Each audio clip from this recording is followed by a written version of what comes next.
کہ ان کا ایران کا یہ دورہ دونوں ملکوں کے درمیان تعلقات کی اہمیت اور مضبوطی اور انہیں مزید فروغ دینے کے لیے مشترکہ کوششوں کی عکاسی کرتا ہے۔ صاحب اسم امیر نے کہا کہ ایران قطر کا ہمسایہ ملک ہے اور دونوں ملکوں میں مشترکہ مفادات اور باہمی احترام پر مبنی تاریخی تعلقات قائم ہیں۔ ایران کے صدر نے صاحب اسم امیر کی جانب سے ان کی ایران کے دورے کی دعوت کو قبول کرنے پر خوشی کا اظہار کرتے ہوئے دونوں ملکوں کے مابین ہمسائیگی اور دوستی کے تاریخی تعلقات کو سراہا۔ انہوں نے کہا کہ صاحب اسم امیر کے اس دورے سے دو طرفہ تعلقات اور علاقائی اور بین الاقوامی تعاون کو مضبوط بنانے میں مدد ملے گی۔ صاحب اسم امیر شیخ تمیم بن حمد آل ثانی نے تہران میں ایران کے سپریم لیڈر علی حسینی خامنائی کے ساتھ بھی ملاقات کی، جس میں دونوں ممالک کے دوستانہ تعلقات اور باہمی دلچسپی کے متعدد علاقائی اور بین الاقوامی امور پر تبادلہ خیال کیا گیا۔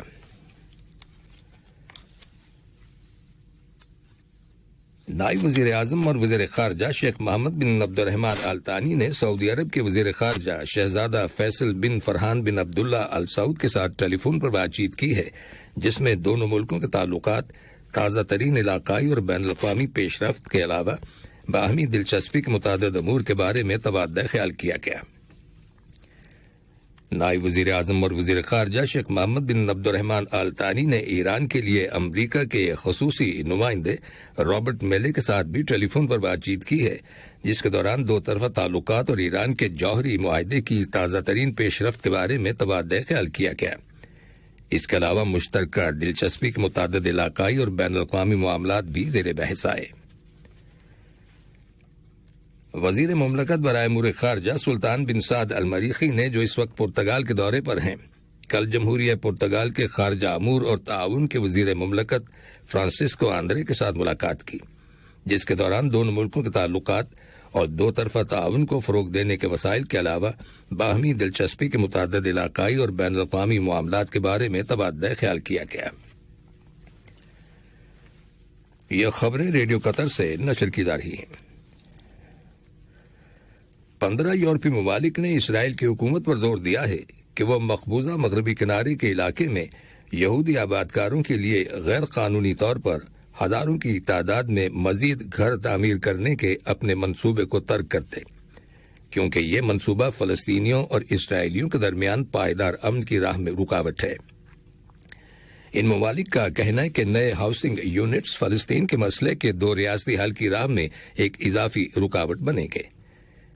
ان ممالک کی خارجہ وزارتوں کی جانب سے جاری کردہ بیان میں واضح کیا گیا ہے کہ نئی یہودی بستیاں بین الاقوامی قانون کی صریح خلاف ورزی ہیں۔ یاد رہے کہ گزشتہ جمعرات کے روز اسرائیل کی حکومت نے اعلان کیا تھا کہ اس نے مقبوضہ مغربی کنارے کے علاقے میں یہودی آبادکاروں کے لیے 4427 مکانات تعمیر کرنے کا منصوبہ تیار کیا ہے۔ اسرائیلی فوج نے شام کے وسطی علاقے پر میزائل داغے ہیں، جن کے نتیجے میں 5 افراد ہلاک اور 7 زخمی ہوئے ہیں۔ میزائلوں کی وجہ سے اس علاقے میں کھیتوں کے اندر آگ بھڑک اٹھی۔ سرکاری خبر رساں ایجنسی سنا کی رپورٹ کے مطابق ہما کے دیہی علاقوں میں واقع قصبے میصاف پر میزائل داغے گئے۔ شام کے فضائی دفاعی یونٹ نے کئی میزائلوں کو مار گرایا۔ اس حملے کے بارے میں اسرائیلی فوج کی جانب سے کوئی تبصرہ نہیں کیا گیا۔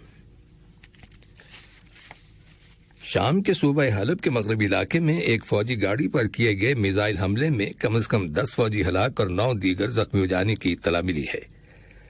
مارچ سن 2020 میں روس اور ترکی کی ثالثی میں ہونے والے جنگ بندی کے معاہدے کے بعد یہ پہلا موقع ہے کہ باغیوں کی جانب سے کیے گئے حملے میں ایک وقت میں اتنی بڑی تعداد میں فوجی مارے گئے ہیں۔ سنا خبر ایجنسی کی رپورٹ کے مطابق باغیوں نے ٹینک شکن میزائل سے فوجی گاڑی کو نشانہ بنایا۔ اس حملے کی ذمہ داری فوری طور پر کسی نے قبول نہیں کی۔ اور بھارت کے دارالحکومت نئی دہلی میں کل ایک عمارت میں آگ لگنے سے کم از کم 27 افراد ہلاک اور درجنوں دیگر زخمی ہو جانے کی خبر ملی ہے۔ اس 4 منزلہ کمرشل بلڈنگ میں آگ لگنے کی وجہ فوری طور پر معلوم نہیں ہو سکی۔ دہلی فائر ڈپارٹمنٹ کے ایک سینئر اہلکار نے بتایا ہے کہ لوگوں نے اپنی جان بچانے کے لیے جلتی ہوئی عمارت سے چھلانگ لگا دی تھی۔ 25 سے زیادہ لوگ زخمی ہوئے ہیں، جن میں عمارت سے چھلانگ لگانے والے بھی شامل ہیں۔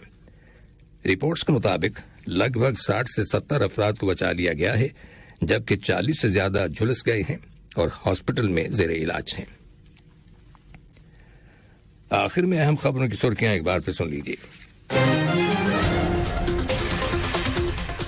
صاحب اسم امیر نے متحدہ عرب امارات کے صدر کے انتقال پر تعزیت کے برقی پیغامات ارسال کیے ہیں۔ صاحب اسم امیر اور ترکی کے صدر کے درمیان کل استنبول میں باقاعدہ مذاکرات ہوئے، جن میں دونوں ملکوں کے اسٹریٹجک تعلقات اور تمام شعبوں میں ان تعلقات کو فروغ دینے کے وسائل پر تبادلہ خیال کیا گیا۔ نائب وزیر اعظم اور وزیر خارجہ نے سعودی عرب کے وزیر خارجہ اور ایران کے لیے امریکہ کے ایک خصوصی نمائندے کے ساتھ ٹیلی فون پر بات چیت کی ہے۔ اور بھارت کے دارالحکومت نئی دہلی میں کل ایک کمرشل بلڈنگ میں آگ لگنے سے کم از کم 27 افراد ہلاک اور درجنوں دیگر زخمی ہو جانے کی اطلاع ملی ہے۔